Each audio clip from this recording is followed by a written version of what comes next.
Hola, tengo 58 años y vivo en Tijuana. Hace 14 meses, mi nieta de 14 años llegó llorando a mi casa, suplicándome que la protegiera de un secreto que había descubierto. Le prometí que nada ni nadie le haría daño, pero no imaginé que esa promesa me costaría perder a toda mi familia. Descubrí que mis propios hijos, las personas que crié con amor y sacrificio durante décadas, me estaban robando, mintiendo, planeando declararme loca para quedarse con todo lo que construí con mis manos. Hoy estoy aquí porque ya pasaron 14 meses de sufrimiento, investigación y lucha legal, y finalmente puedo contarte cómo una abuela de fe inquebrantable enfrentó la traición más grande de su vida. Decidí compartir mi historia porque sé que hay otras mujeres mayores siendo manipuladas por sus familias, y si mi testimonio puede ayudarlas a abrir los ojos antes de que sea tarde, entonces todo habrá valido la pena. Si mi historia te conmueve, déjame tu comentario, dale like y suscríbete. ¿Sabes cuánto significa para mí no sentirme sola en esto? Me llamo Rosa Elena Mendoza, tengo 58 años, y vivo en Tijuana desde que nací. Esta ciudad ha sido testigo de toda mi vida, mis alegrías, mis dolores, y ahora, la historia más difícil que jamás pensé contar. Durante décadas creí que conocía a mi familia, que el amor que nos unía era inquebrantable como las raíces de los árboles viejos que crecen en el Parque Morelos. Pero hay verdades que permanecen ocultas hasta que alguien muy pequeño, muy valiente, decide romper el silencio. Y cuando esa persona es tu propia nieta, cuando sus lágrimas caen sobre tus manos mientras borda para su fiesta de quinceañera, el mundo entero cambia de color. ¿Alguna vez han prometido proteger a alguien sin saber el precio de esa promesa? Yo lo hice. Un domingo por la tarde, mientras el sol de marzo entraba por las ventanas de mi sala llenando todo de luz dorada, mi nieta Daniela irrumpió por la puerta. Tenía 14 años entonces, los ojos hinchados de tanto llorar, el uniforme escolar todavía puesto. Se lanzó a mis brazos con una desesperación que nunca había visto en ella. Abuela, susurró contra mi hombro, no le cuentes a nadie lo que vi. Por favor, júrame que no dirás nada. Mis manos, que en ese momento sostenían una toalla bordada con flores de cempasúchil para su próxima fiesta, comenzaron a temblar. Daniela era mi luz, la más dulce de mis 7 nietos, la que siempre llegaba temprano los domingos para ayudarme a preparar el mole. ¿Qué podía haberla asustado tanto? Le aparté el cabello del rostro, ese cabello negro y lacio que heredó de su bisabuela, y le prometí lo que me pedía. No diré nada, mija. Estás a salvo conmigo. No sabía entonces que esas palabras me costarían todo. 3 horas después, mi casa se llenó con el aroma del mole poblano que preparaba cada domingo religiosamente. Era tradición familiar, algo que había hecho durante 30 años sin falta. La mesa grande de madera estaba puesta para 18 personas, mis 4 hijos, sus esposos y esposas, los nietos. El aire olía a chile, chocolate y canela. Sonaba música de Vicente Fernández en la radio. Todo parecía normal, como cada domingo de mi vida adulta. Pero cuando llegó mi hijo mayor, Roberto, noté algo diferente en su mirada. Venía con su esposa Patricia, y ambos tenían expresiones que no había visto antes. Serias. Demasiado serias para un domingo. Mamá, dijo Roberto sin siquiera saludarme apropiadamente, necesitamos hablar con Daniela. A solas. Patricia asintió a su lado, los brazos cruzados sobre el pecho. Sentí algo pesado instalarse en mi estómago, como cuando las nubes oscuras anuncian tormenta sobre la costa. ¿De qué necesitan hablar con ella?, pregunté, manteniendo mi voz tranquila aunque mi corazón latía rápido. Daniela estaba en la cocina ayudándome a calentar las tortillas. Roberto insistió, es un asunto familiar, mamá. No te metas. ¿No me meta? ¿En un asunto que involucraba a mi nieta que había llegado llorando a mi casa? Algo en mi interior, ese instinto maternal que toda mujer lleva grabado en el alma, me dijo que no cediera. Si tienen algo que hablar con Daniela, lo hablan aquí, delante de mí, respondí. Mi voz sonó más firme de lo que esperaba. Fue entonces cuando el resto de la familia comenzó a llegar. Mi hijo Antonio con su esposa, mi hija Clara con su marido, mi hija menor Lucía. Y todos, absolutamente todos, tenían la misma expresión. Como si hubieran planeado esto. Como si hubieran ensayado. Mamá, dijo Clara, mi hija del medio, la que siempre había sido mi confidente, tal vez deberías descansar un poco. Últimamente te ves cansada. Nosotros nos encargamos de Daniela. Descansar. Yo. Si había trabajado hasta los 55 años como costurera, si había criado 4 hijos sola después de que mi esposo desapareciera hace 15 años, si nunca me había quejado de nada. Y ahora me decían que descansara. Antonio, mi segundo hijo, agregó algo que me heló la sangre: a tu edad, mamá, es mejor no meterse en problemas. Confía en nosotros. A mi edad. Como si 58 años me convirtieran en alguien incapaz de proteger a mi propia nieta. Miré alrededor de la mesa, a esos rostros que había amado toda mi vida, que había alimentado, cuidado, defendido contra todo. Y vi algo que nunca pensé ver: una barrera. Todos ellos contra mí. Daniela salió de la cocina en ese momento, secándose las manos en el delantal que le había prestado. Vio las caras de todos y palideció. Se acercó a mí instintivamente, buscando protección. Puse mi brazo alrededor de sus hombros y dije las palabras que cambiarían todo: si tienen algo que decir, lo dicen delante de mí, o mejor váyanse de mi casa. El silencio que siguió fue tan pesado que podía sentirlo en los huesos. Esa noche, después de que todos se fueran sin cenar el mole que tanto trabajo me costó preparar, me senté en mi cama con el rosario entre las manos. Las cuentas gastadas por años de oraciones deslizándose entre mis dedos. Daniela dormía en el cuarto de huéspedes, finalmente tranquila después de llorar durante horas. Y yo, Rosa Elena Mendoza, viuda, madre, abuela, costurera jubilada, me hice una pregunta que nunca pensé hacerme: ¿qué secreto podía ser tan grande que toda mi familia intentara callarme el mismo día que mi nieta me lo confió? Las luces de Tijuana parpadeaban fuera de mi ventana, la ciudad que nunca duerme, siempre viva, siempre en movimiento. Y yo entendí que mi vida, como esas luces, acababa de cambiar de rumbo para siempre. ¿Alguna vez han sentido que el suelo bajo sus pies no es tan sólido como pensaban? Los primeros 15 días después de aquel domingo fueron los más extraños de mi vida.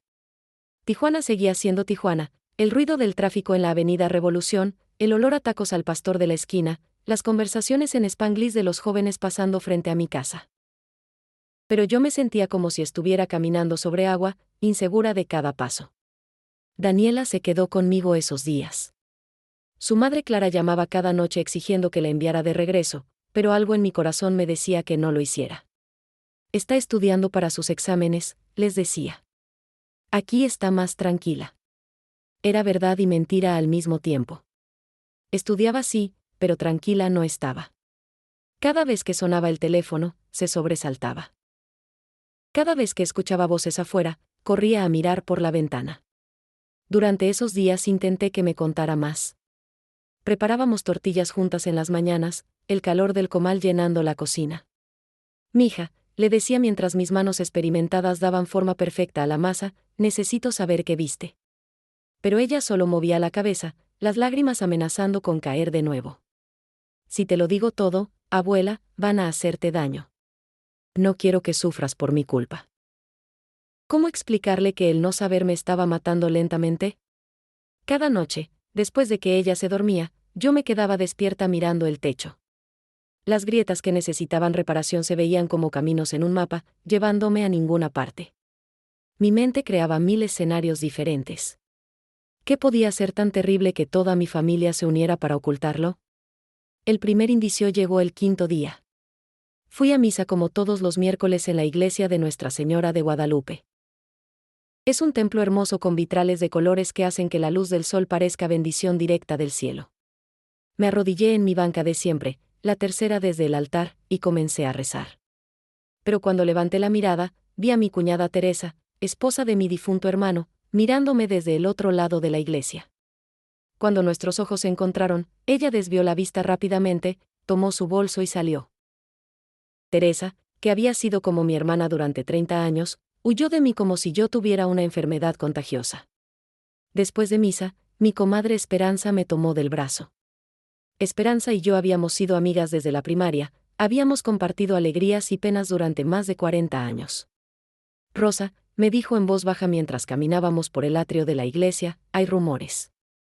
Dicen que estás enferma, que estás imaginando cosas, que tal vez necesitas ayuda. Me detuve en seco. ¿Rumores? ¿Sobre mí? ¿Quién está diciendo eso?, pregunté. Esperanza apretó mi brazo con afecto. Tu familia, mi hija. Están preocupados, dicen. Preocupados. La palabra sonaba dulce pero sabía amarga en mi boca. Regresé a casa caminando lentamente por las calles que conocía de memoria. Pasé por la tortillería donde compraba desde hacía 30 años, por la tienda de Doña Marta donde conseguía las especias para mi mole, por el parque donde había llevado a mis hijos cuando eran pequeños. Todo familiar, todo conocido. Pero ahora todo parecía diferente, como si estuviera viendo mi vida a través de un cristal empañado. Esa noche, Daniela finalmente me dio el primer fragmento de verdad. Estábamos sentadas en el patio trasero, bajo el cielo estrellado de Tijuana donde todavía se pueden ver algunas estrellas si miras con atención. El aire olía a jazmín de los arbustos que había plantado cuando me mudé a esta casa hace 25 años. Abuela, comenzó con voz temblorosa, vi algo en el escritorio del tío Roberto. Papeles. Documentos con tu nombre y tu firma. Pero tú no estabas allí cuando los firmaron. Yo lo sé porque reconocí la fecha. Era el día de mi cumpleaños, y ese día estuviste conmigo todo el tiempo en Six Flags. Sentí como si alguien me hubiera golpeado en el estómago. Documentos con mi firma que yo no había firmado. ¿Qué clase de documentos?, pregunté, aunque parte de mí ya temía la respuesta. No pude ver todo, continuó Daniela, pero vi el número de tu casa, la dirección. Y escuché al tío Roberto hablando por teléfono con alguien. Decía que tenían que apurarse, que tenían que transferir todo antes de que la vieja se dé cuenta. La vieja. Así me llamaban a mis espaldas. La vieja. Los siguientes días comencé a observar con nuevos ojos. Mi hijo Roberto siempre había sido el encargado de ayudarme con los papeles importantes. Yo confiaba en él completamente. Él era contador, entendía de números y documentos. ¿Cuántas veces había firmado cosas sin leer, confiando en su palabra? ¿Cuántas veces había puesto mi nombre en papeles que él me aseguraba eran solo formalidades? El 10º día decidí hacer algo que nunca había hecho, revisar mis propias cuentas bancarias. Fui al banco en la mañana, con el sol todavía suave sobre la ciudad. La empleada, una muchacha joven con sonrisa amable, me ayudó a imprimir mis estados de cuenta de los últimos 3 años. Me senté en una silla de plástico incómoda en la esquina del banco y comencé a revisar los números. Al principio todo parecía normal. Los depósitos de mi pensión, algunos retiros pequeños para gastos diarios. Pero entonces vi algo que hizo que mi corazón se detuviera. 3 años atrás, había tenido ahorros de casi 200,000 pesos. Los había guardado centavo por centavo durante años, trabajando horas extras en mi taller de costura, haciendo vestidos de quinceañera, arreglando pantalones, bordando manteles. Ese dinero era para arreglar el techo de mi casa que goteaba cada temporada de lluvias. Pero según estos papeles, ese dinero había sido transferido a otra cuenta. Una cuenta que no reconocía. Mis manos temblaron sosteniendo los papeles. La empleada del banco se acercó preocupada. ¿Se encuentra bien, señora? No, no estaba bien. Pero asentí de todos modos. ¿Puede decirme a nombre de quién está esta cuenta?, pregunté señalando el número de destino. Ella tecleó en su computadora. Es una cuenta a nombre del señor Roberto Mendoza Sánchez, respondió. Mi hijo. Mi hijo mayor. El que había cuidado mis finanzas durante años. Salí del banco sintiendo que el sol de Tijuana quemaba más fuerte de lo normal. Las calles estaban llenas de gente yendo y viniendo, vida normal, día normal. Pero para mí nada era normal ya. Caminé sin rumbo durante horas, pasando por el mercado Hidalgo donde los vendedores gritaban sus ofertas, por las calles donde mariachis tocaban para turistas, por rincones de mi ciudad que de pronto parecían pertenecer a otra persona. Cuando llegué a casa, Daniela estaba haciendo la tarea en la mesa del comedor. Me miró y supo inmediatamente que algo había cambiado. «Lo descubriste, ¿verdad?», preguntó con tristeza en la voz. Asentí lentamente. Me senté a su lado y tomé sus manos jóvenes entre las mías arrugadas. «Mija», le dije, «necesito que me cuentes todo. Todo lo que viste, todo lo que escuchaste. Ya no importa si me duele. Necesito la verdad completa». Y esa noche, bajo la luz amarilla de la lámpara del comedor, mientras afuera Tijuana seguía con su bullicio eterno, mi nieta de 14 años comenzó a contarme una historia que rompería mi corazón en 1000 pedazos. Pero también, sin que ninguna de las dos lo supiéramos entonces, esa verdad sería el primer paso hacia mi liberación. ¿Puede el amor familiar convertirse en tu peor enemigo? Durante el segundo mes después de aquella revelación, aprendí que la respuesta es dolorosamente sí. Tijuana en abril se viste de calor y polvo, el viento que viene del desierto trayendo arena que se mete en cada rincón. Pero el polvo que entraba por mis ventanas no era nada comparado con la suciedad que estaba descubriendo en mi propia familia. Daniela había regresado finalmente a su casa, pero me visitaba cada tarde después de la escuela. Llegaba con su mochila pesada de libros y el uniforme arrugado, pero sus ojos brillaban con determinación. Ya no era la niña asustada que había llegado llorando hace un mes. Algo en ella había cambiado, madurado de golpe, como esos árboles que crecen más fuertes después de una tormenta. Abuela, me dijo un día mientras comíamos quesadillas en mi cocina, tengo más cosas que contarte. Pero tienes que prometerme que no harás nada todavía. Necesitamos pruebas, no solo palabras. Mi nieta de 14 años hablando de pruebas como una detective. ¿En qué mundo vivíamos? Pero tenía razón. Sin pruebas, mi familia simplemente negaría todo y seguiría diciéndole a la gente que yo estaba confundida, enferma, senil. Ya había escuchado los murmullos en el mercado, las miradas de lástima de vecinos que me conocían desde hace décadas. Pobre Rosa, escuché que decía doña Carmen en la frutería, dicen que ya no está bien de la cabeza. Esas palabras dolieron más que cualquier golpe físico. Decidí empezar mi propia investigación. Una tarde, mientras todos pensaban que estaba en casa descansando, tomé el autobús hasta el centro de Tijuana. La ciudad vibraba con su energía habitual, vendedores ambulantes ofreciendo artesanías, turistas tomando fotos, el olor a carne asada mezclándose con el escape de los coches. Me bajé en la avenida Constitución y caminé hasta las oficinas del registro público de la propiedad. El edificio era viejo, con pisos de mosaico gastado y ventiladores que apenas movían el aire caliente. Esperé en una fila durante casi 2 horas, rodeada de gente con sus propios problemas y papeles. Cuando finalmente me tocó el turno, una empleada cansada me preguntó qué necesitaba. Quiero revisar los documentos de mi propiedad, dije, dándole la dirección de mi casa. Ella desapareció en un cuarto lleno de archivos y regresó con una carpeta amarillenta. Aquí está, señora. Hay movimientos recientes. Mis manos temblaron al abrir la carpeta. Y ahí estaba, en blanco y negro, la verdad fría y dura. Un trámite de transferencia de propiedad iniciado hacía 6 meses. 6 meses. Mucho antes de que Daniela descubriera algo, mi familia ya estaba moviendo piezas para quitarme mi casa. La casa que había comprado con el sudor de décadas trabajando como costurera, levantándome a las 5 de la mañana para terminar vestidos, bordando hasta que los ojos me dolían. Mi casa, mi único patrimonio, y ellos la estaban robando mientras yo dormía tranquila confiando en su amor. ¿Esta es mi firma?, pregunté señalando uno de los documentos. La empleada se encogió de hombros. Según consta aquí, sí. Pero si usted cree que hay irregularidades, puede hacer una denuncia. ¿Una denuncia contra mis propios hijos?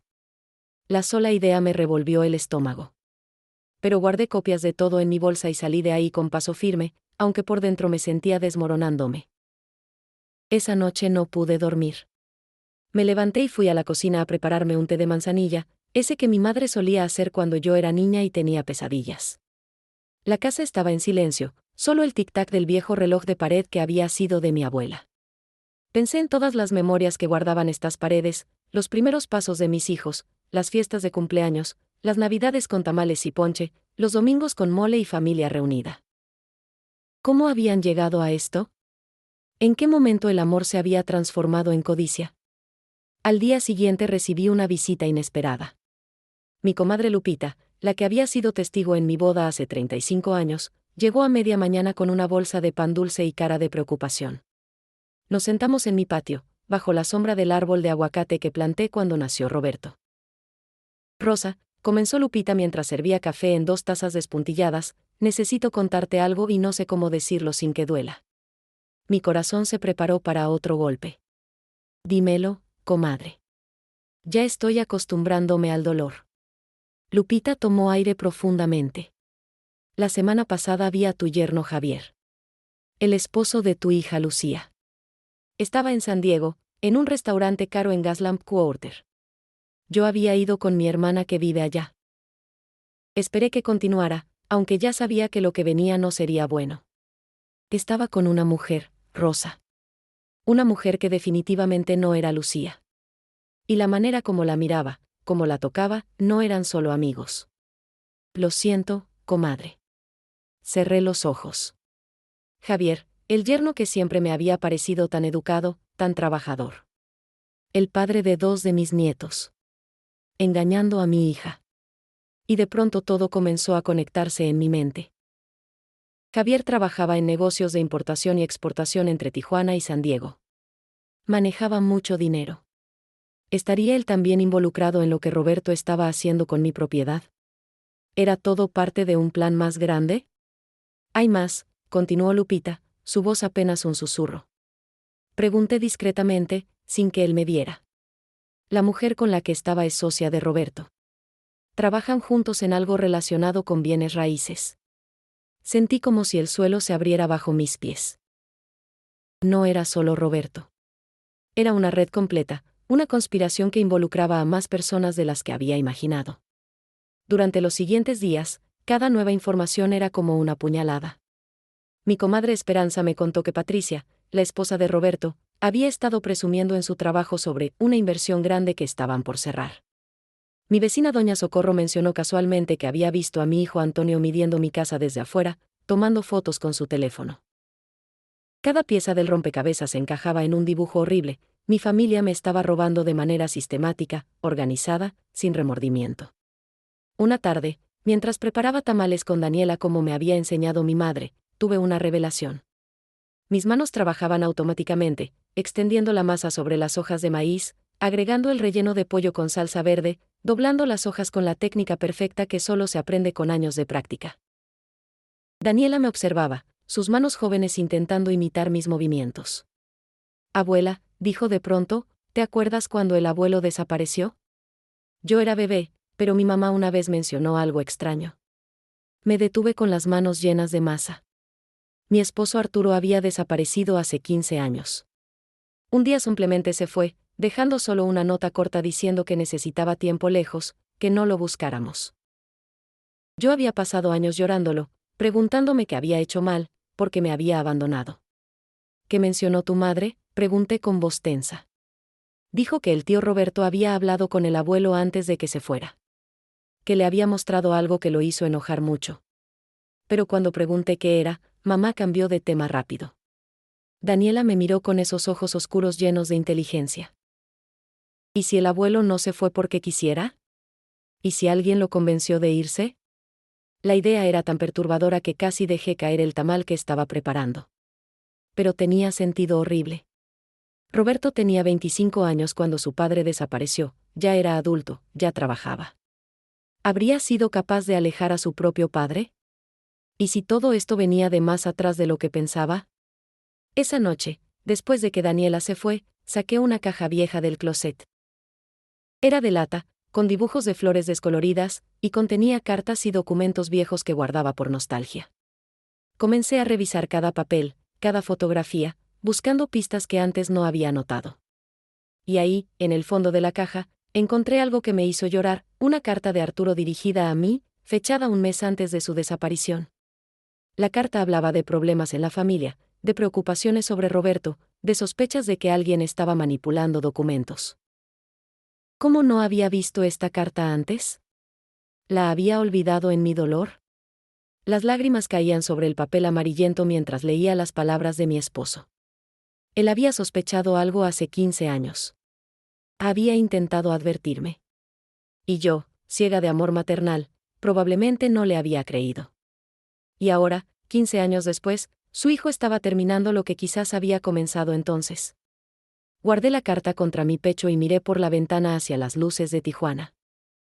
Mi ciudad, mi hogar, el lugar donde había construido mi vida. Y me hice una promesa, no importaba cuánto doliera, no importaba que descubriera, llegaría hasta el final de esta verdad. Por Daniela, por Arturo, pero sobre todo, por mí misma.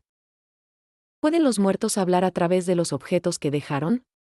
En mayo, Mientras Tijuana se preparaba lentamente para las celebraciones de Día de Muertos que llegarían meses después, yo comencé a entender que las respuestas que buscaba estaban escondidas en el pasado. Los muertos sí hablan, pero solo si sabemos escuchar. Una mañana desperté con una claridad extraña. Era como si algo dentro de mí hubiera hecho clic durante la noche. Me levanté temprano, preparé café como siempre, pero en lugar de comenzar mis tareas diarias, fui directamente al cuarto de trastos donde guardaba cajas y cajas de recuerdos que no había revisado en años. El cuarto olía a polvo y tiempo, ese olor particular de las cosas guardadas que nadie toca. Saqué cajas una por una, estornudando por el polvo que volaba. Había álbumes de fotos de cuando mis hijos eran pequeños, certificados escolares, dibujos que habían hecho en primaria. Cada objeto era una memoria, pero yo buscaba algo específico sin saber exactamente qué era. Y entonces, en una caja de lata que alguna vez había contenido galletas danesas, encontré un sobre grueso que no recordaba haber guardado ahí. Dentro había documentos, escrituras viejas, certificados de nacimiento, papeles de herencia de mis padres. Mientras los revisaba con cuidado, mis manos temblando ligeramente, comencé a ver inconsistencias. Según estos papeles, mis padres me habían dejado 2 propiedades cuando murieron hace 20 años, no solo una como siempre había pensado. Una era la casa donde vivía ahora.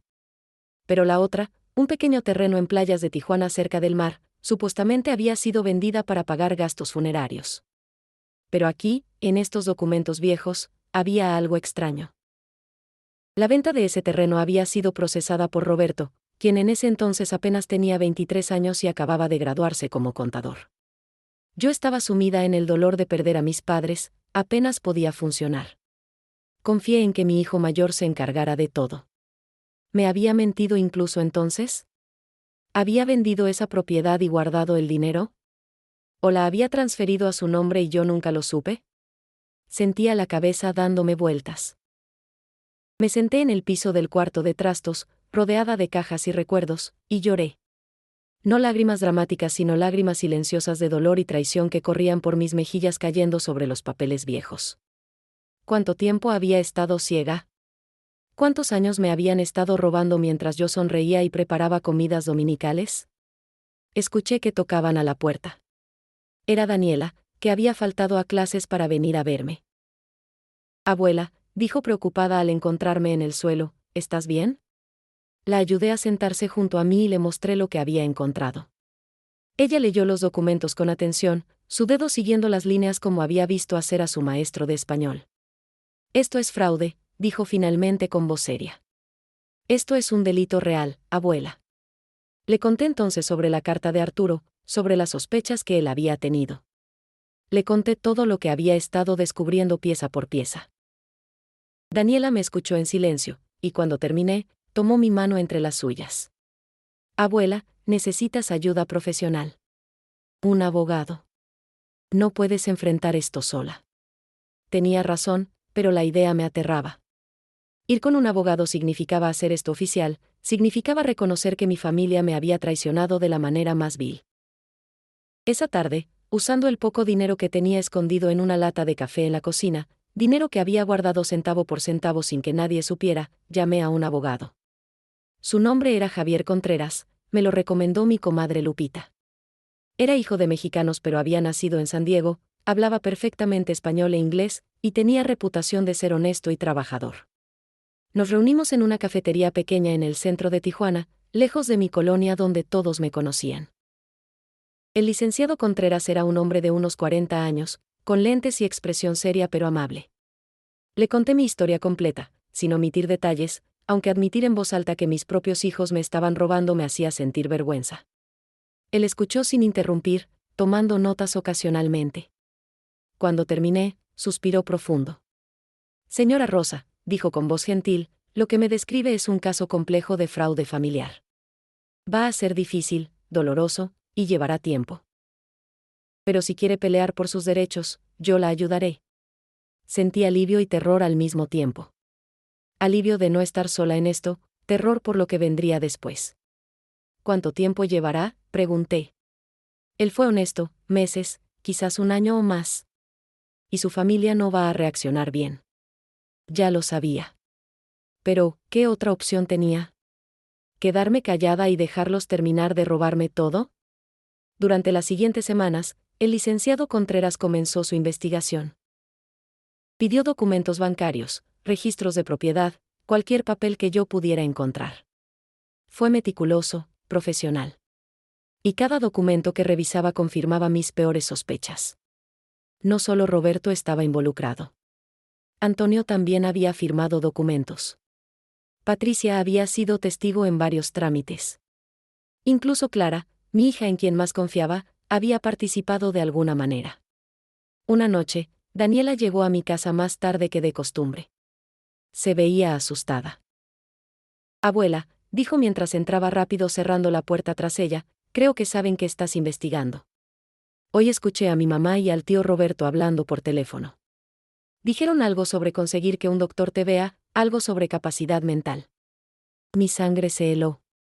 Querían declararme incapaz mentalmente. Era la jugada perfecta, una anciana confundida que no puede manejar sus asuntos, necesita un tutor legal, y quién mejor que sus amorosos hijos. El licenciado Contreras me advirtió sobre esto cuando le llamé esa misma noche. Señora Rosa, necesita ser muy cuidadosa. Si intentan iniciar un proceso de incapacitación, va a complicar todo. Le recomiendo que se haga un examen médico completo ahora, con doctores independientes, para demostrar que está perfectamente lúcida. Seguí su consejo. Visité doctores, hice pruebas, conseguí certificados médicos que confirmaban que estaba en perfecto uso de mis facultades mentales. Cada papel era un escudo contra lo que vendría. Pero mientras más investigábamos, más oscuro se volvía el panorama. El licenciado descubrió que el terreno de mis padres en playas de Tijuana no solo existía todavía, sino que estaba registrado a nombre de Roberto desde hace 16 años. Lo había comprado en una transacción donde él mismo fue comprador, vendedor y testigo. Una farsa legal completa. Y ese terreno ahora valía mucho dinero porque la zona se había desarrollado. También descubrimos movimientos en mis cuentas bancarias que se remontaban a años atrás. Pequeños retiros aquí y allá que sumados llegaban a cientos de miles de pesos. Roberto había tenido acceso a mis cuentas como cofirmante, para ayudarme, y había estado sacando dinero sistemáticamente. Cuando el licenciado me mostró todos los números, sentí náuseas. Me habían robado no solo propiedades sino años de mi trabajo, de mi esfuerzo, de mi vida. Una tarde, mientras el sol de Tijuana se ponía pintando el cielo de naranja y rosa, me senté en mi patio con una taza de té.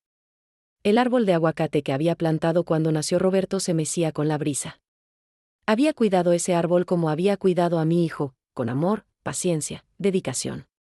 Y ahora ese árbol seguía dando frutos, pero mi hijo me había dado solo traición. Pensé en Arturo, mi esposo desaparecido. Pensé en cómo probablemente él había descubierto algo similar hace 15 años. Pensé en cómo tal vez lo habían manipulado para alejarlo, para dejarme sola y más vulnerable. Y pensé en Daniela, mi nieta valiente que a sus 14 años había tenido el coraje de romper el silencio familiar. Esa noche tomé una decisión. No iba a ser solo víctima. Iba a pelear. No por venganza, aunque no voy a mentir y decir que no sentía rabia. Iba a pelear por dignidad, por justicia, y sobre todo, por Daniela. Para enseñarle que una mujer no se rinde cuando la verdad está de su lado, sin importar cuánto duela o cuánto cueste. Saqué mi rosario, las cuentas gastadas y familiares, y recé. No pedí que mis hijos volvieran a amarme, ese tren ya había pasado. Pedí fuerza, sabiduría, y sobre todo, pedí que al final de todo esto, pudiera mirarme al espejo y sentir que había hecho lo correcto. El camino por delante iba a ser largo y doloroso, pero por primera vez en meses, sentí que tenía dirección. Ya no estaba perdida en el dolor. Estaba lista para la batalla. ¿En qué momento una mujer decide que es suficiente? Para mí llegó en junio, cuando el calor de Tijuana alcanzaba temperaturas que hacían que el asfalto se volviera pegajoso bajo los pies. Había pasado 3 meses descubriendo traiciones, documentando mentiras, acumulando pruebas. Pero todavía no había actuado oficialmente. Tenía miedo. Miedo de perder a mi familia para siempre, miedo de estar sola, miedo de que al final nadie me creyera. Fue Daniela quien me dio el empujón final. Llegó una tarde con el rostro hinchado, lágrimas frescas en las mejillas. Abuela, sollozó mientras yo la abrazaba, hoy mi mamá me dijo que ya no puedo venir a visitarte sola. Dice que eres mala influencia, que me estás llenando la cabeza de ideas locas. Me aparté para mirarla a los ojos. ¿Y tú qué piensas, mija? Ella limpió sus lágrimas con el dorso de la mano. Pienso que eres la única persona honesta en toda mi familia. Y pienso que si no haces algo ahora, van a destruirte. Tenía razón. Ya no era solo sobre mí. Era sobre enseñarle a mi nieta que la verdad importa, que el silencio ante la injusticia es complicidad. Esa noche llamé al licenciado Contreras. Estoy lista, le dije simplemente. Hagamos lo que tengamos que hacer. Hubo un silencio al otro lado de la línea, y luego su voz profesional: señora Rosa, una vez que iniciemos acciones legales, no hay vuelta atrás. Su familia sabrá que está peleando. Las cosas se pondrán muy difíciles. Ya están difíciles, respondí. No pueden ponerse peor. Oh, cuán equivocada estaba. Al día siguiente, el licenciado presentó formalmente demandas por fraude, apropiación indebida y falsificación de documentos. También solicitamos una orden de protección temporal sobre mis propiedades para evitar más transferencias mientras el caso se investigaba. El proceso era complicado porque involucraba propiedades en México y algunas transacciones que habían cruzado la frontera hacia San Diego. Pero el licenciado tenía experiencia en casos binacionales. La notificación legal llegó a Roberto 2 días después. Me lo contó mi comadre Esperanza, quien lo escuchó de otra vecina. Al parecer, Roberto había gritado, aventado cosas, amenazado con contratar al mejor abogado de Tijuana. Yo me quedé en mi casa, las puertas cerradas, esperando la tormenta que sabía vendría. No tuve que esperar mucho. Esa misma noche, cerca de las 10, escuché golpes fuertes en mi puerta. Eran mis 4 hijos, todos juntos, con expresiones de furia que nunca había visto en sus rostros. A través de la puerta cerrada, grité: si quieren hablar, vuelvan mañana a una hora decente y con respeto. Pero Roberto gritó de vuelta: abre esta puerta ahora, mamá. ¿Cómo te atreves a demandarnos? Somos tu familia. Familia. Esa palabra que antes significaba todo para mí, ahora sonaba vacía. Ustedes dejaron de ser mi familia cuando decidieron robarme, respondí, mi voz más firme de lo que esperaba. Ahora váyanse o llamo a la policía. Hubo más gritos, más amenazas, pero eventualmente se fueron. Me quedé temblando detrás de la puerta, el corazón latiéndome tan fuerte que pensé que explotaría. Los días siguientes fueron una pesadilla. Vecinos que había conocido durante décadas comenzaron a mirarme diferente. La versión de mis hijos se extendió por la colonia como fuego: yo era una anciana senil que había perdido el juicio, que estaba atacando a sus propios hijos por demencia, que necesitaba ayuda médica urgente. Algunas personas me creyeron, pero muchas otras dudaron. Después de todo, ¿qué clase de madre demanda a sus propios hijos? Una mañana encontré pintada en la pared de mi casa una palabra horrible: malagradecida. Las letras rojas goteando como sangre. Llamé a la policía, hicieron un reporte, pero dijeron que sin testigos no podían hacer mucho. Sabía quién había sido. Sabía que era mi familia tratando de intimidarme.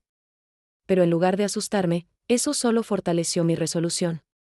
El licenciado Contreras trabajaba incansablemente.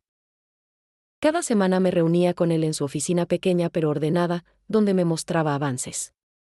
Había conseguido órdenes para revisar las cuentas bancarias de Roberto y Antonio. Había encontrado testigos dispuestos a declarar que me habían visto firmar documentos, en blanco, confiando en Roberto. Poco a poco, el caso se construía. Pero el precio emocional era alto. Dejé de ir a misa porque Patricia había organizado a un grupo de mujeres de la iglesia para que me hicieran el vacío. Ya no podía ir al mercado sin sentir las miradas, los susurros. Una tarde, en la tortillería donde había comprado durante 30 años, la dueña me dijo: Doña Rosa, tal vez sería mejor que comprara en otro lado. Sus hijos son buenos clientes y esto está creando problemas. La traición venía de todos lados. Solo mis verdaderas amigas permanecieron. Lupita, Esperanza, y un pequeño grupo de comadres que me conocían bien y creían en mí. Ellas se turnaban para visitarme, para traerme comida, para asegurarse de que no estuviera sola. Rosa, me decía Lupita mientras compartíamos café una tarde, eres la mujer más valiente que conozco. No muchas tendrían el coraje de hacer lo que estás haciendo. Pero yo no me sentía valiente. Me sentía exhausta, triste y terriblemente sola. Daniela seguía visitándome, pero ahora en secreto. Se escapaba de su casa, inventaba excusas sobre estudios grupales o entrenamientos de atletismo. Una tarde me confesó: mis papás me prohibieron verte. Dicen que me vas a convertir en una rebelde, que estás tratando de alejarme de la familia. La abracé fuerte. Mija, si tus papás te descubren, va a haber problemas. Tal vez deberías obedecerlos por ahora. Pero ella sacudió la cabeza con determinación. No, abuela. Tú peleaste por la verdad. Yo no voy a abandonarte ahora. En julio, el caso tuvo un avance importante. El licenciado descubrió que Roberto había usado mis propiedades como garantía para préstamos personales, préstamos que había usado para su propio negocio. Si esos préstamos no se pagaban, yo perdería todo. Y peor aún, esos préstamos estaban en mora. Los bancos podrían ejecutar las garantías en cualquier momento. Era una carrera contra el tiempo. El licenciado trabajó con abogados en San Diego para congelar temporalmente esos procesos mientras nuestro caso se investigaba. Fue complicado, costoso y estresante. Mis ahorros secretos en la lata de café se agotaron. Tuve que vender algunas joyas que había heredado de mi madre. Cada sacrificio dolía, pero no tanto como la idea de perder todo sin pelear. Una noche, sola en mi casa, mirando las paredes que conocía tan bien, tuve un momento de duda. ¿Valía la pena todo esto? ¿No sería más fácil rendirme, dejar que se llevaran lo que quisieran, vivir mis últimos años en paz aunque fuera en la pobreza? Tomé el teléfono, casi lista para llamar al licenciado y decirle que retirara todo. Pero entonces vi una foto en la pared. Era de Daniela en su última fiesta de cumpleaños, sonriendo con un pastel frente a ella. Y recordé por qué estaba haciendo esto. No solo por mí. Por ella. Para enseñarle que las mujeres no nos rendimos, que la justicia importa, que el silencio ante el abuso es participar del abuso. Guardé el teléfono y en su lugar saqué mi rosario. Recé esa noche como no había rezado en años. No pedí que todo se resolviera mágicamente. Pedí fuerza para soportar lo que viniera. Pedí sabiduría para tomar las decisiones correctas. Y pedí perdón, porque a pesar de todo, en el fondo de mi corazón todavía amaba a mis hijos, aunque ellos hubieran dejado de amarme hace mucho tiempo. El amanecer llegó encontrándome todavía despierta, pero con una claridad nueva. La decisión estaba tomada. No había vuelta atrás.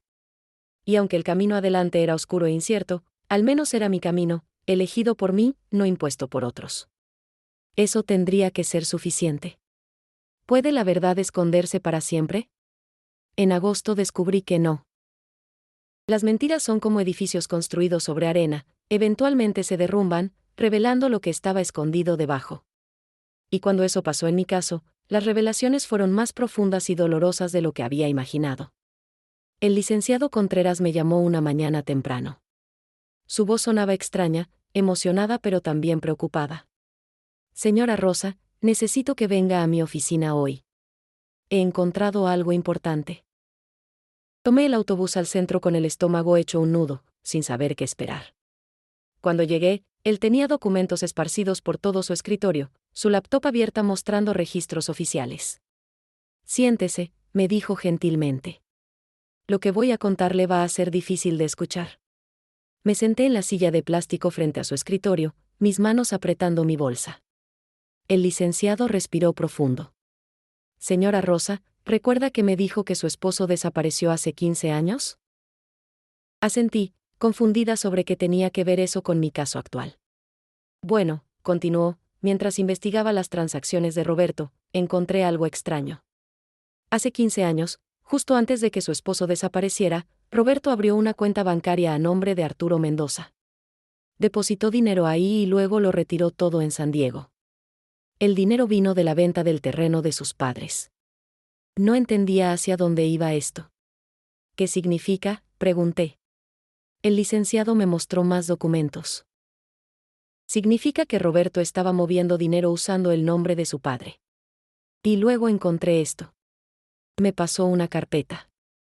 Dentro había copias de cartas, correos electrónicos viejos que había conseguido de los archivos de un servidor. Las cartas eran de Roberto a Arturo, mi esposo. Las leí con manos temblorosas. Las palabras eran crueles, calculadas. Roberto le escribía a su padre diciéndole que yo había tenido un romance con un vecino, que toda la familia lo sabía, que era la vergüenza del barrio. Que lo mejor era que se fuera, que me dejara para que yo pudiera estar con mi amante, sin arrastrarlo a él por el lodo.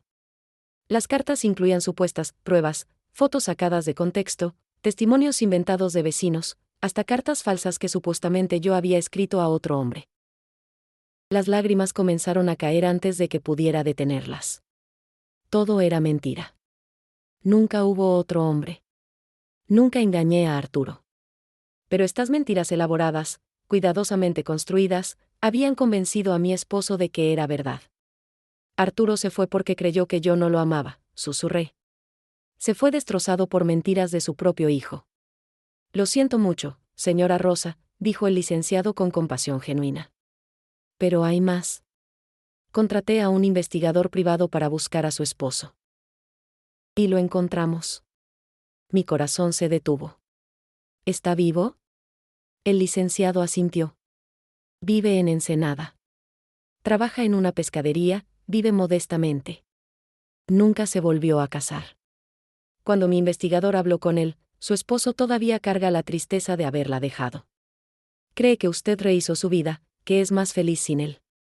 No podía respirar. 15 años. 15 años de pensar que me había abandonado, de culparme, de extrañarlo. 15 años que Roberto me robó no solo propiedades sino a la persona que más amaba. La rabia que sentí en ese momento era como fuego líquido en mis venas. Quiero verlo, dije con voz ronca. Quiero ver a Arturo. El licenciado arregló todo. Una semana después, un sábado soleado, manejé hasta Ensenada con Daniela acompañándome. Mi nieta había insistido en venir, diciendo que necesitaba apoyo. El viaje fue silencioso, cada una perdida en sus pensamientos mientras el paisaje costero pasaba por la ventana. Ensenada es hermosa, con su malecón y el olor a mar mezclándose con pescado fresco y sal. Pero yo apenas notaba la belleza. Mi mente estaba completamente enfocada en el encuentro por venir. Nos reunimos en un café pequeño cerca del puerto. Llegué primero, pedí un café que no bebí, solo sostuve la taza caliente entre mis manos temblorosas. Y entonces lo vi entrar. Arturo. Mi Arturo. 15 años más viejo, el cabello completamente gris ahora, arrugas profundas alrededor de sus ojos. Pero todavía él.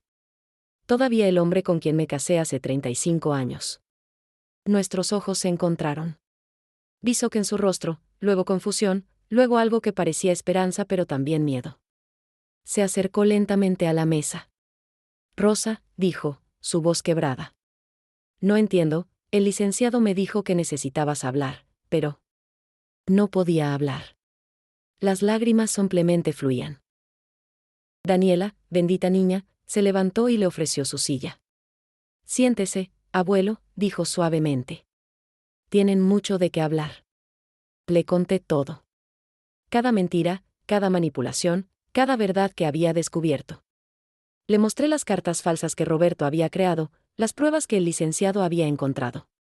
Vi cómo su rostro pasaba por shock, horror, dolor, y finalmente, una tristeza tan profunda que partía el corazón. Todo este tiempo, susurró, pensé que me habías dejado de amar. Pensé que era mejor para ti que me fuera.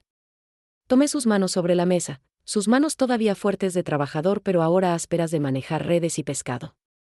Nunca dejé de amarte. Ni un solo día. Pasamos horas en ese café, reconstruyendo 15 años de vida separada.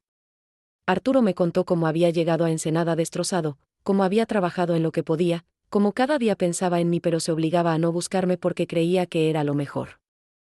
Le conté sobre criar a nuestros hijos yo sola, sobre las luchas, sobre cómo ellos mismos habían crecido creyendo que su padre nos había abandonado irresponsablemente. Hay algo más que necesitas saber, abuela, dijo Daniela suavemente. Ella había estado callada durante nuestra conversación, dándonos espacio. Pero ahora sacó su teléfono. He estado investigando por mi cuenta, como me enseñaste. Nos mostró algo que había descubierto en redes sociales, fotos, publicaciones. Abuela, tienes otro nieto. Mi tía Lucía tuvo un bebé hace 16 años, cuando tenía 20. La familia lo obligó a darlo en adopción dentro de la familia, a una prima en Rosarito. Todo para evitar el escándalo. Miré las fotos que Daniela me mostraba. Un muchacho joven, tal vez 16 años, con los ojos de la familia Mendoza, la nariz de mi padre. Mi nieto. Un nieto que nunca supe que existía. ¿Lucía sabe que estoy investigando esto?, pregunté. Daniela negó con la cabeza. Es uno de los secretos que descubrí cuando vi los papeles en casa del tío Roberto. Hay documentos de adopción, todo arreglado por él y la tía Patricia. Arturo estaba blanco.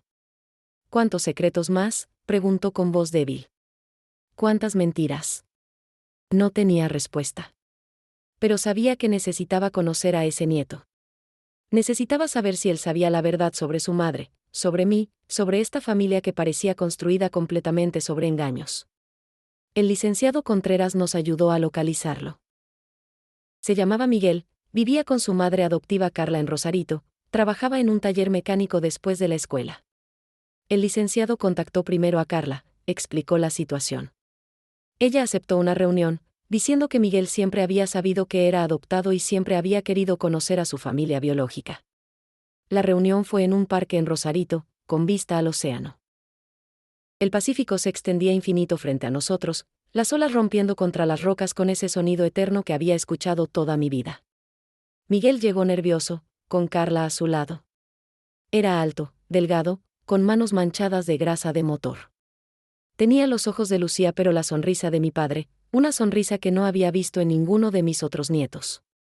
Señora Rosa, dijo formalmente, Carla me contó que usted es mi abuela. Sentí mi corazón expandirse. Sí, mi hijo. Y lamento tanto que hayamos pasado 16 años sin conocernos.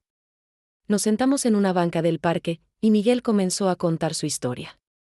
Había crecido feliz con Carla, quien era prima segunda mía aunque yo apenas la conocía.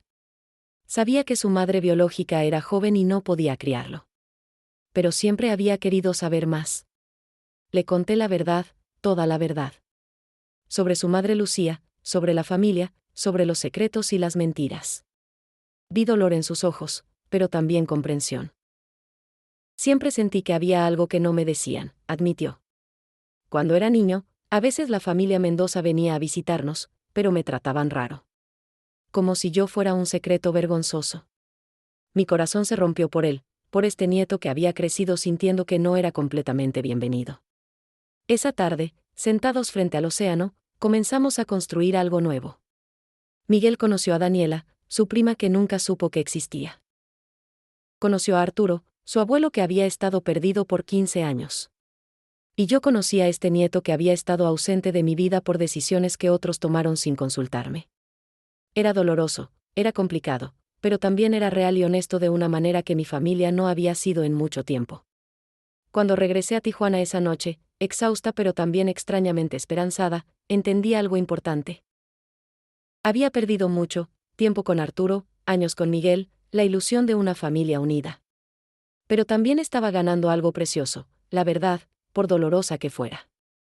Y con esa verdad, la posibilidad de reconstruir relaciones reales, no basadas en mentiras y manipulación sino en honestidad y amor genuino. Las piezas seguían cayendo en su lugar, revelando una imagen completa que era horrible pero también liberadora. Porque una vez que sabes la verdad, por difícil que sea, al menos sabes dónde estás parado. Y desde ese lugar firme, tal vez, solo tal vez, puedes comenzar a reconstruir. ¿Cómo se demuestra una traición cuando los traidores son tu propia sangre? En septiembre, mientras Tijuana se preparaba para las fiestas patrias y las banderas mexicanas adornaban cada calle, yo me preparaba para una batalla diferente. El licenciado Contreras había conseguido suficientes pruebas para presentar un caso sólido, pero necesitábamos más. Necesitábamos testimonios, necesitábamos que otras personas validaran mi verdad. Mi comadre Lupita fue la primera en ofrecer declarar oficialmente. Rosa, me dijo mientras tomábamos atole de maíz en su cocina, yo te conozco desde que teníamos 8 años.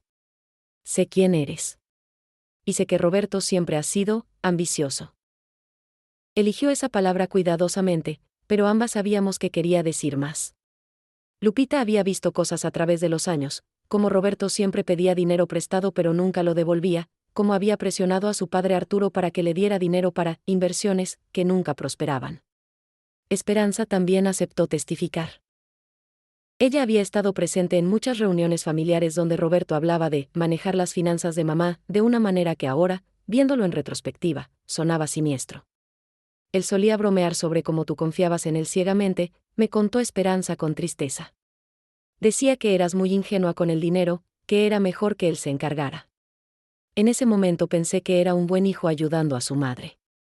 Ahora veo que era un depredador planeando su próximo movimiento. Pero el testimonio más importante vino de una fuente inesperada, mi vecina Doña Socorro. Ella era una mujer de 73 años que vivía en la casa de al lado desde antes de que yo me mudara. Una tarde tocó mi puerta con expresión seria. Rosa, dijo, necesito contarte algo que he guardado por años. Ya no puedo quedarme callada. La invité a pasar, le serví café, y escuché mientras ella revelaba algo que me dejó sin aliento. Hace 2 años, comenzó Doña Socorro con voz temblorosa, vi a Roberto aquí en tu casa cuando tú no estabas. Entró con llaves propias y salió con cajas. Documentos, papeles. Pensé que tal vez tú le habías pedido que recogiera algo, así que no dije nada. Pero luego, hace 6 meses, lo vi de nuevo. Esta vez con un hombre que parecía notario. Entraron a tu casa cuando estabas en el mercado. Estuvieron adentro como media hora. Cuando salieron, vi que Roberto le pagó al hombre un fajo de billetes. Mi corazón latía fuerte. ¿Por qué no me dijiste?, pregunté, aunque sin enojo. Doña Socorro se veía avergonzada. Porque Patricia vino a verme después. Me dijo que ustedes estaban arreglando cosas legales, que era normal, y que tú sabías todo. Pero me pidió que no te dijera nada porque te ponías nerviosa con los trámites. Yo le creí. Ahora me siento terrible por no haberte advertido. Le tomé la mano. No es tu culpa. Ellos eran muy convincentes. Pero ahora, ¿estarías dispuesta a contar esto oficialmente? Ella asintió con determinación. Sí. Es lo correcto. El licenciado Contreras organizó todas estas declaraciones meticulosamente. También había conseguido algo más, registros de cámaras de seguridad de las oficinas del registro público que mostraban a Roberto entrando múltiples veces, supuestamente en mi nombre, para hacer trámites. Los registros mostraban que él había estado activo en mi propiedad durante años, mucho antes de que yo sospechara algo. Pero necesitábamos algo más personal, algo que mostrara no solo el fraude financiero sino el dolor emocional que había causado. Fue Daniela quien tuvo la idea. Abuela, me dijo una tarde, ¿todavía tienes las cartas que le escribiste al abuelo Arturo después de que desapareció? Había olvidado esas cartas. Durante el primer año después de que Arturo se fue, yo le escribía cartas aunque no tenía dónde enviárselas. Era mi forma de procesar el dolor, de mantener una conexión con él. Las guardaba en una caja junto con fotos y recuerdos. Sacamos la caja juntas. Había docenas de cartas, algunas manchadas con lágrimas viejas. Las leí de nuevo después de tantos años y lloré. En ellas estaba todo mi dolor, mi confusión, mi amor que no había disminuido a pesar de su ausencia. Estas cartas demuestran que nunca dejaste de amarlo, dijo Daniela suavemente. Demuestran que las mentiras de Roberto no solo robaron tu dinero, sino años de tu vida con la persona que amabas. El licenciado estuvo de acuerdo. Estas cartas serían evidencia emocional poderosa de las consecuencias de las acciones de Roberto. No solo había cometido fraude, había destruido un matrimonio basándose en mentiras. Había robado 15 años de 2 personas que se amaban. Eso le daría al caso una dimensión humana que números en cuentas bancarias no podían capturar. Arturo también decidió testificar. Aunque le dolía profundamente admitir que había sido manipulado por su propio hijo, entendía que su testimonio era crucial. Durante 15 años creí que mi esposa no me amaba, me dijo por teléfono una noche, su voz quebrándose. 15 años viviendo con ese dolor. Roberto me robó no solo a ti, Rosa. Me robó mi dignidad como hombre, mi fe en el amor, mi familia. Voy a contar todo. Miguel, nuestro nieto reencontrado, también ofreció su testimonio. Él hablaría sobre cómo la familia había mantenido su existencia en secreto, cómo nunca le permitieron conocerme aunque era mi derecho como abuela. Su testimonio mostraría un patrón de ocultamiento y control que iba más allá del fraude financiero. Mostraría una familia dispuesta a borrar personas inconvenientes de la narrativa familiar.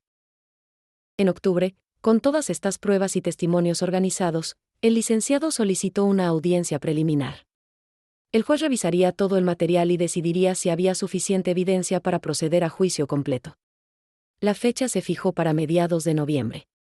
Teníamos 6 semanas para prepararnos.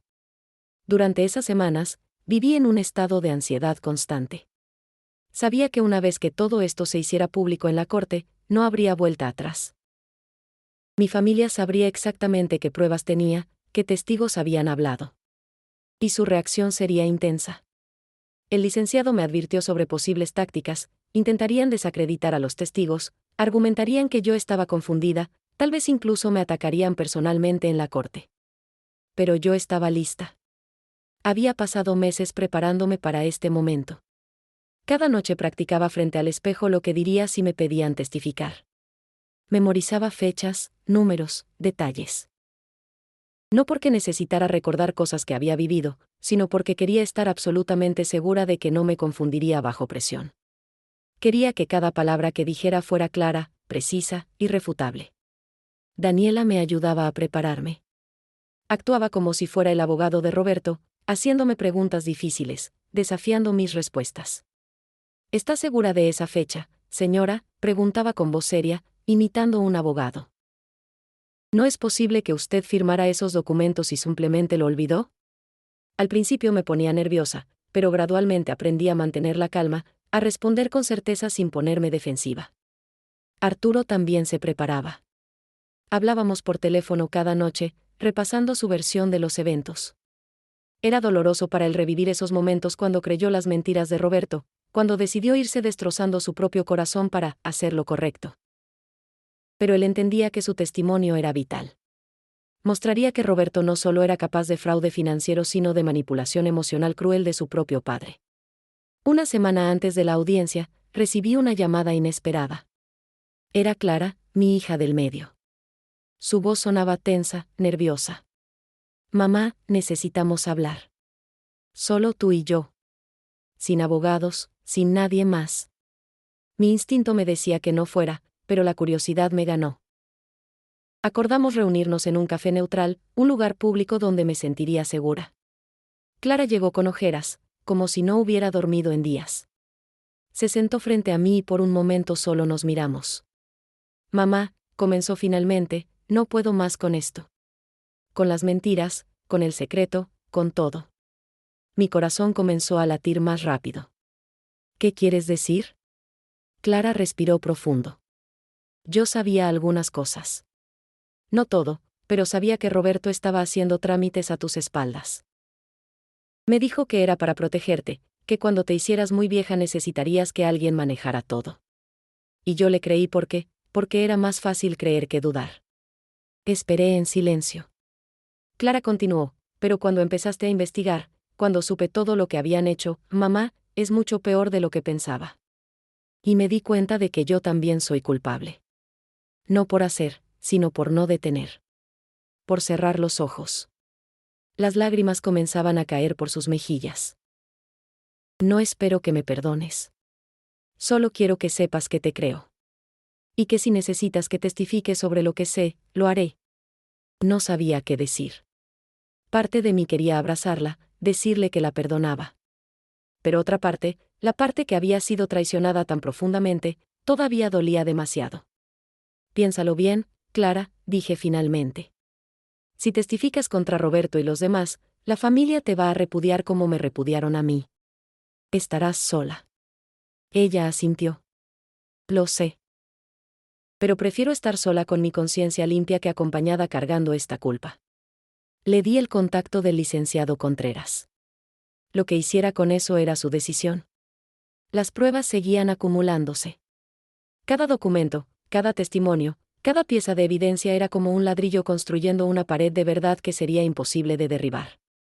Y yo, Rosa Elena Mendoza, estaba lista para que esa verdad finalmente saliera a la luz. ¿Pueden prepararte realmente para el momento en que toda tu vida privada se vuelve pública? La audiencia preliminar fue fijada para un martes de noviembre. Esa mañana desperté cuando todavía estaba oscuro, con mariposas en el estómago y un peso en el pecho. Me arreglé cuidadosamente, vestido azul marino conservador, mi collar de perlas que había sido de mi madre, el cabello recogido en un moño simple. Quería verme respetable, digna, lúcida. Nada que diera pie a las acusaciones de mi familia sobre mi supuesta confusión mental. Daniela llegó temprano para acompañarme. Se había saltado la escuela, diciéndole a sus padres que tenía examen pero viniendo conmigo en secreto. No te preocupes, abuela, me dijo mientras tomábamos el autobús al centro. Vamos a ganar esto. Su confianza me daba fuerzas, aunque por dentro yo temblaba. La sala del juzgado era pequeña, con paredes de color crema y luces fluorescentes que hacían que todo se viera un poco gris. Llegamos temprano pero la familia ya estaba ahí. Roberto, Patricia, Antonio, su esposa, Lucía y su marido Javier. Todos sentados en un lado de la sala como un muro unificado. Cuando entré, sus ojos se clavaron en mí con expresiones que mezclaban desprecio, rabia y algo que tal vez era miedo. No los miré directamente. Mantuve la cabeza alta y me senté en el lado opuesto con el licenciado Contreras. El juez era un hombre mayor, de cabello cano y expresión seria. Entró llevando una carpeta gruesa, nuestra carpeta, con todas las pruebas que habíamos acumulado. La audiencia comenzó con procedimientos formales, presentación de las partes, lectura de cargos, explicación del propósito de esta reunión preliminar. Pero mi mente apenas registraba las palabras. Solo podía sentir la tensión en el aire, tan espesa que casi podía cortarse. El abogado de Roberto habló primero. Era un hombre joven, agresivo, con traje caro y actitud arrogante. Su estrategia era predecible: pintar a Roberto como un hijo devoto que solo trataba de ayudar a su madre anciana con asuntos complicados. Mi cliente, declaró con voz fuerte, ha dedicado años a cuidar las finanzas de su madre porque ella misma admitió no entender de números y documentos legales. Todo lo que hizo fue con buenas intenciones y con el conocimiento implícito de la señora Mendoza. Sentí rabia hirviendo dentro de mí. Buenas intenciones. Como si robar cientos de miles de pesos y destruir un matrimonio fueran buenas intenciones. Pero el licenciado Contreras me tocó el brazo suavemente, recordándome que mantuviera la calma.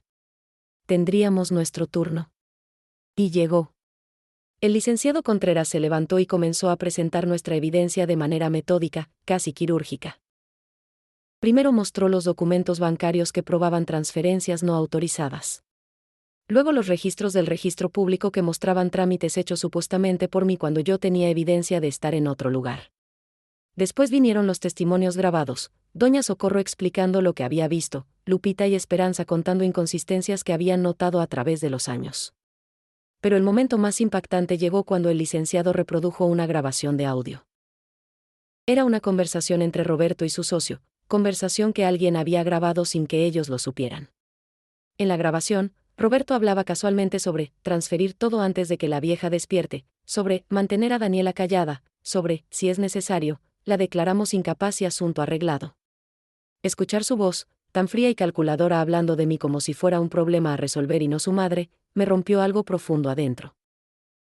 Vi cómo la expresión del juez cambiaba mientras escuchaba. Vi cómo el abogado de Roberto se ponía cada vez más pálido. Y vi cómo Roberto mismo, por primera vez, parecía perder su compostura. Patricia a su lado se veía enferma, como si fuera a vomitar. Entonces llegó el testimonio en vivo. Arturo entró a la sala. 15 años después de desaparecer, mi esposo caminaba de regreso a mi vida en un juzgado rodeado de extraños. Hubo murmullos de sorpresa de mi familia. Claramente no esperaban que él estuviera vivo, mucho menos que testificara. Arturo se sentó en el estrado, tomó juramento, y comenzó a hablar con voz firme aunque emocionada. Contó todo. Como Roberto lo había buscado 15 años atrás, como le había mostrado las supuestas pruebas de mi infidelidad, como lo había convencido de que lo mejor era irse para no causar escándalo. Mi hijo, dijo Arturo con voz quebrándose, me robó mi matrimonio. Me robó 15 años con la mujer que amo. Y lo hizo con mentiras frías y calculadas. Roberto intentó interrumpir, gritar que su padre estaba mintiendo, pero el juez lo hizo callar con un golpe de mazo. Luego fue el turno de Miguel. Nuestro nieto, a quien la familia había escondido como secreto vergonzoso, se sentó frente a todos ellos y contó su historia.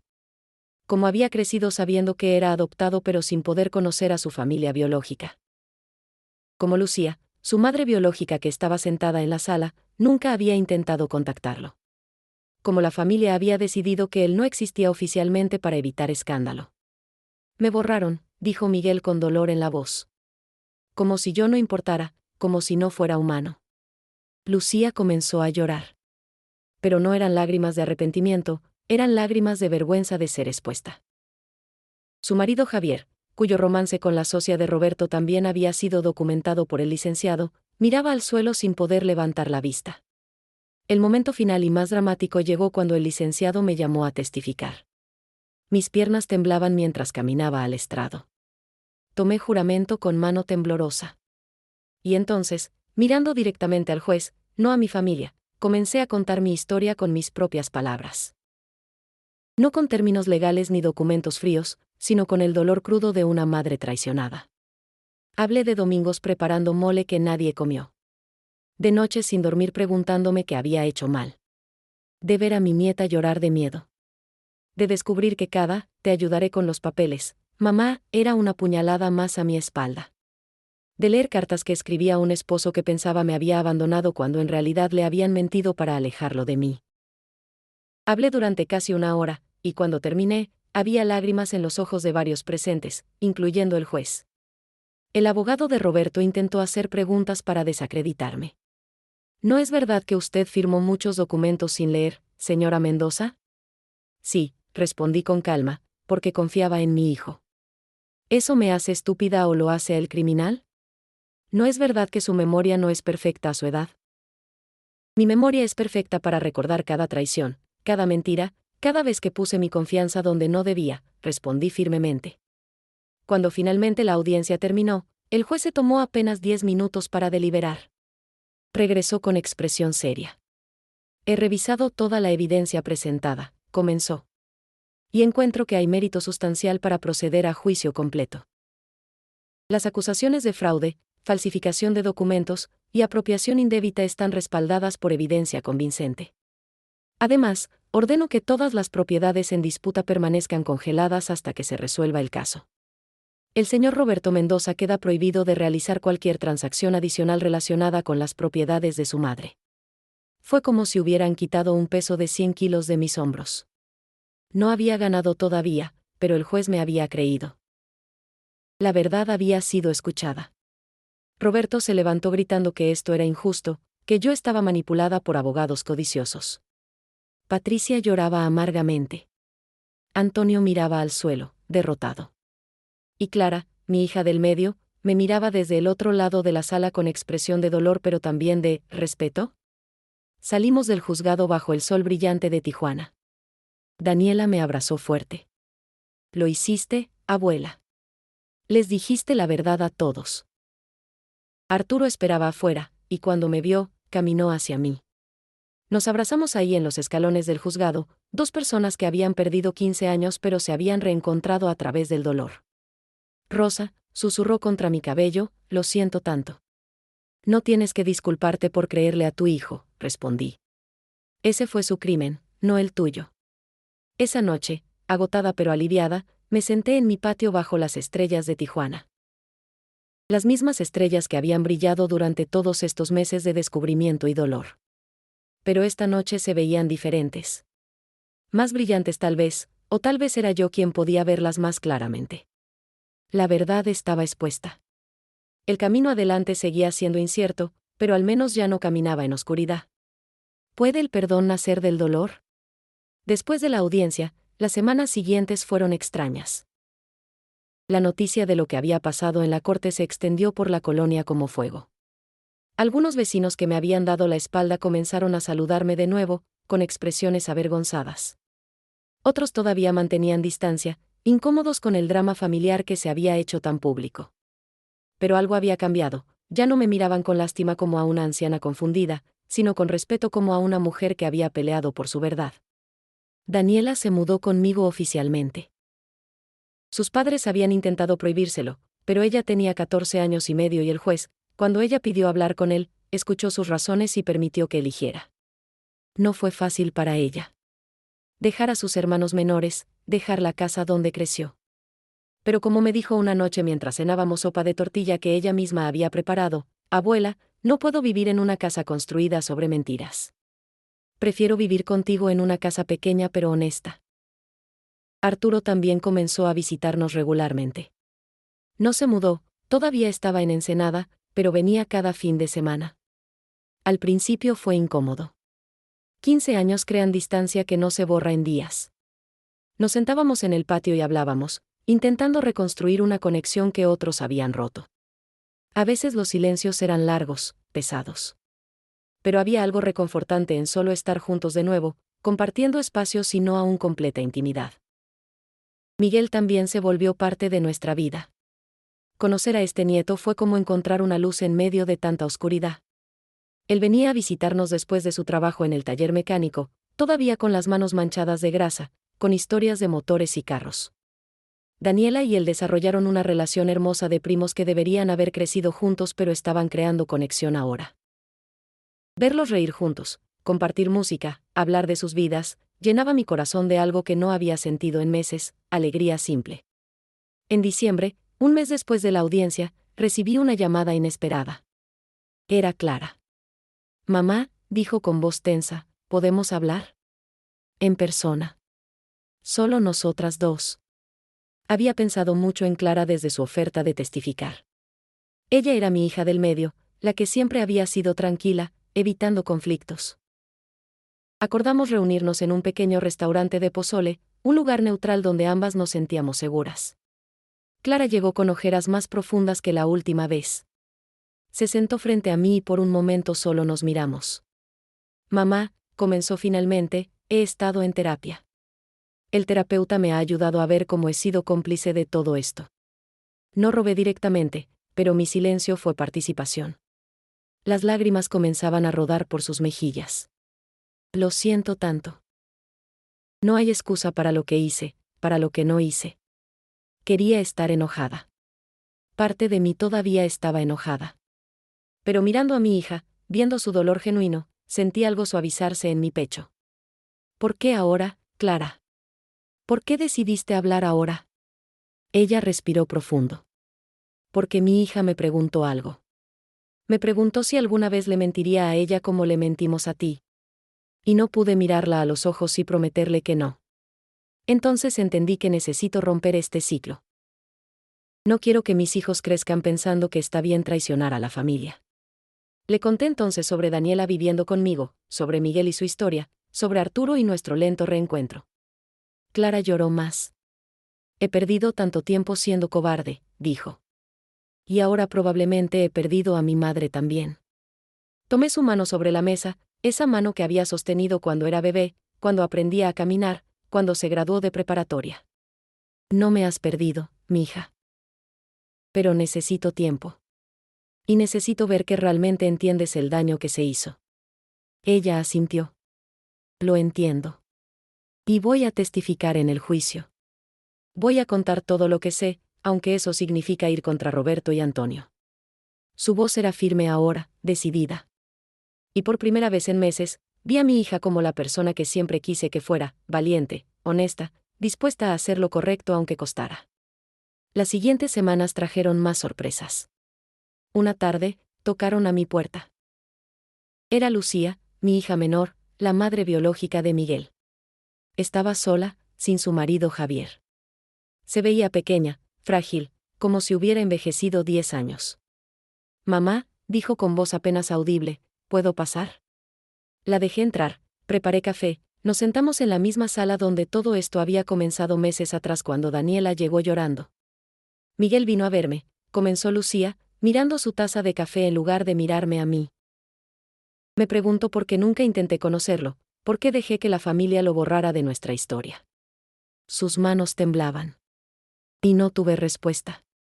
O mejor dicho, todas mis respuestas eran excusas. Tenía miedo, era joven, la familia me presionó. Pero nada justifica que abandonara a mi hijo. La dejé hablar, no interrumpí. A veces el perdón requiere que la gente se vacíe completamente de sus errores antes de que puedan comenzar a sanar. Roberto me convenció de que era lo mejor, continuó Lucía. Dijo que mi vida estaría arruinada si tenía un bebé tan joven, que nadie me respetaría, que la adopción dentro de la familia era la solución perfecta. Y yo le creí porque era más fácil que ser fuerte. Finalmente me miró, sus ojos rojos de llorar. Perdóname, mamá. Por ser débil. Por dejar que Roberto controlara mi vida y la vida de mi hijo. ¿Has hablado con Miguel?, pregunté suavemente. Ella asintió. Varias veces. Al principio no quería verme. Estaba furioso, dolido. Pero he seguido intentando. Le conté la verdad sobre todo, sobre mi miedo, sobre la presión familiar, sobre cómo he vivido estos 16 años con culpa. No sé si algún día me perdonará, pero al menos ya no vivo en mentiras. Había crecimiento en esas palabras, había dolor pero también responsabilidad. ¿Y tu matrimonio con Javier?, pregunté, recordando las pruebas sobre su infidelidad. Lucía suspiró pesadamente. Se terminó. Cuando todo salió a luz, cuando vi quién era realmente, entendí que también había sido víctima de manipulación. Javier y Roberto planearon juntos usar tus propiedades. Yo no sabía los detalles, pero debía haber hecho preguntas. Presenté el divorcio la semana pasada. No sabía qué decir. Parte de mí quería abrazarla, decirle que todo estaría bien. Pero otra parte, la parte que había sido traicionada tan profundamente, todavía necesitaba distancia. Lucía, dije finalmente, aprecio que hayas venido. Aprecio tu honestidad. Pero como le dije a tu hermana Clara, necesito tiempo. No puedo simplemente perdonar y olvidar como si nada hubiera pasado. Lo sé, respondió, limpiándose las lágrimas. No espero perdón inmediato. Solo quería que supieras que estoy cambiando, que estoy tratando de ser mejor. Se levantó para irse, pero antes de llegar a la puerta se volteó. Miguel es un muchacho maravilloso, mamá. Eres afortunada de conocerlo ahora. Lo sé, respondí. Y él merecía conocernos a todos desde el principio. Esa noche, después de que Lucía se fue, me senté con Daniela en el patio. Le conté sobre las visitas de Clara y Lucía, sobre sus disculpas y su aparente cambio. Daniela me escuchó pensativa. ¿Les crees, abuela?, preguntó. Era una buena pregunta. Quiero creerles, admití. Pero la confianza se construye lentamente y se destruye en segundos. Llevará tiempo reconstruir algo, si es que se puede. Daniela puso su cabeza en mi hombro. Estoy orgullosa de ti, dijo suavemente. Por mantenerte firme, por no ceder solo porque es más fácil. Me enseñaste que el perdón no significa ser débil ni permitir que te lastimen de nuevo. Tenía razón. El perdón verdadero no era olvidar o pretender que nada pasó. Era reconocer el daño, permitir que la persona cambie, pero también mantener límites saludables. Arturo vino ese fin de semana como siempre. Le conté sobre Clara y Lucía. Él escuchó en silencio, y luego dijo algo que me impactó: Rosa, somos afortunados en cierto sentido. Lo miré confundida. ¿Afortunados?, pregunté. Nos robaron años, nos mintieron, nos traicionaron. ¿Cómo somos afortunados? Él tomó mi mano. Porque tenemos la oportunidad de reconstruir. No todos la tienen. Y esta vez, construiremos sobre verdad, no sobre mentiras. Eso hace toda la diferencia. Tenía razón. En medio del dolor y la traición, había algo valioso emergiendo: relaciones reales, honestas, con personas que habían elegido la verdad sobre la comodidad. Daniela, Miguel, Arturo, y ahora posiblemente Clara y Lucía sí demostraban que su cambio era genuino. No era la familia que había tenido, pero tal vez sería una familia mejor. Una construida conscientemente, con intención, con amor que no dependía de ilusiones sino de compromiso real. El perdón estaba tocando la puerta, pero entraba lentamente, cuidadosamente, pidiendo permiso en lugar de exigir entrada. Y yo estaba aprendiendo que eso estaba bien. Que sanar no sucede instantáneamente, que algunas heridas dejan cicatrices, y que a veces la mejor forma de perdonar es permitir que el tiempo y las acciones demuestren si el cambio es real. La puerta estaba entreabierta, dejando entrar un poco de luz. Si se abriría completamente, solo el tiempo lo diría. ¿Cómo se ve la vida después de que la verdad gana? En marzo, 14 meses después del día en que Daniela llegó llorando a mi casa, la batalla legal finalmente terminó. El juicio había sido largo, exhaustivo, emocionalmente devastador. Pero cuando el juez dio su veredicto final, Sentí algo que no había sentido en más de un año: paz. Roberto y Antonio fueron declarados culpables de fraude y apropiación indebita. Fueron sentenciados a devolver todo lo robado, más intereses y compensación. Roberto también enfrentó cargos adicionales por falsificación de documentos. No fueron a prisión porque fue delito no violento y eran criminales primerizos, pero quedaron con antecedentes penales y obligación de restitución. Más importante para mí, perdieron todo poder legal sobre mis propiedades y finanzas. Las propiedades fueron divididas de manera justa bajo supervisión del tribunal. Me quedé con mi casa, el terreno en playas de Tijuana que había pertenecido a mis padres, y una parte de las cuentas bancarias recuperadas. No recuperé todo, el dinero gastado durante años no podía materializarse de la nada. Pero recuperé suficiente para vivir con dignidad y seguridad. Más importante aún, recuperé mi libertad. La casa que habité durante 25 años la vendí. No podía seguir viviendo ahí, cada rincón me recordaba las traiciones, las mentiras, los domingos que ya no volverían. Con el dinero de la venta y lo recuperado del fraude, compré una casa más pequeña en una colonia diferente de Tijuana. Era modesta, 2 habitaciones, cocina sencilla, patio pequeño. Pero era completamente mía, sin memorias dolorosas, sin fantasmas del pasado. Daniela, ahora de 15 años, se quedó conmigo permanentemente. Había terminado oficialmente la secundaria con honores, y planeaba estudiar Derecho. «Quiero ser abogada», me dijo una tarde mientras empacábamos sus cosas de su vieja casa. «Quiero ayudar a otras personas como tú, abuelita. Personas que necesitan quien pelee por ellas». Mi corazón se llenó de orgullo. De todo el dolor había nacido propósito en esta joven. Miguel se volvió parte integral de nuestra pequeña familia. Visitaba varias veces por semana, a veces solo para cenar, otras veces para ayudarme con reparaciones en la nueva casa. Era hábil con sus manos, podía arreglar cualquier cosa. «Abuela», me decía mientras reparaba una llave que goteaba, «estos 16 años perdidos no se recuperan. Pero podemos crear nuevos recuerdos mejores». Y lo hacíamos. Celebramos su cumpleaños por primera vez juntos, cocinamos juntos, construimos lentamente una relación que debió existir desde que nació. Arturo y yo nos casamos de nuevo. No fue una boda grande, solo una ceremonia simple en la iglesia de Nuestra Señora de Guadalupe con nuestros amigos cercanos y los 3 nietos que se mantuvieron con nosotros, Daniela, Miguel, y sorprendentemente, la hija de Clara. No fue como nuestra primera boda 35 años atrás, llena de ilusiones juveniles. Esta vez fue más tranquila, más consciente, 2 personas mayores que habían pasado por el infierno y elegían reconstruir juntos. No vivíamos juntos todavía. Arturo mantenía su vida en Ensenada, yo la mía en Tijuana. Pero pasábamos fines de semana juntos, hablábamos diariamente, reconstruíamos de a poco lo que se había roto. «No hay prisa», me decía mientras caminábamos por el malecón de Ensenada, el océano infinito frente a nosotros. «Tenemos tiempo ahora. No dejaremos que nadie más nos lo robe». Clara cumplió su palabra. Testificó en el juicio, contando todo lo que sabía.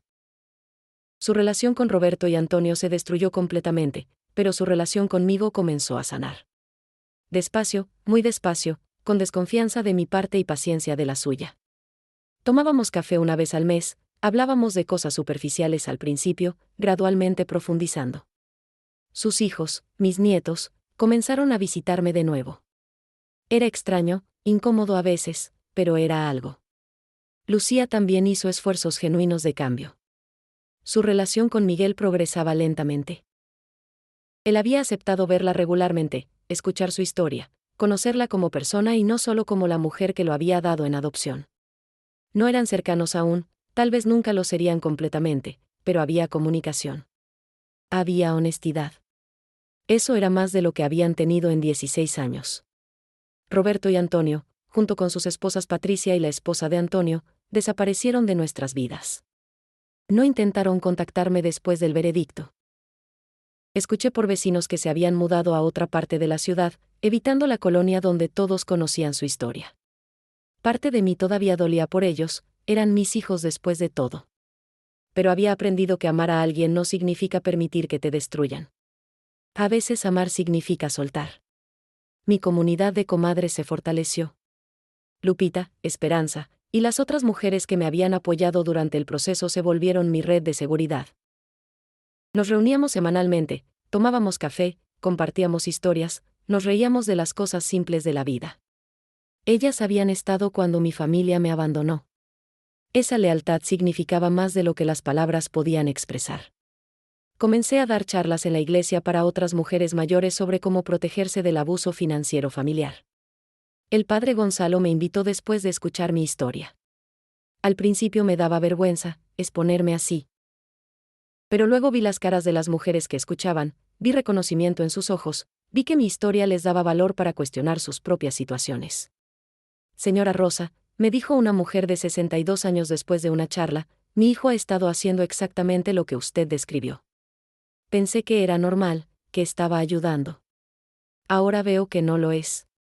Si mi dolor podía prevenir el dolor de otra persona, entonces había valido la pena. Una tarde de domingo, casi 14 meses exactos después de aquel domingo cuando todo comenzó, preparé mole en mi nueva cocina. No era tan grande como la anterior, el olor no llenaba toda la casa como antes. Pero cuando Daniela, Miguel, Arturo, la hija de Clara, y mi comadre Lupita se sentaron alrededor de mi pequeña mesa, sentí algo que no había sentido en aquella otra casa con toda mi familia reunida, felicidad genuina.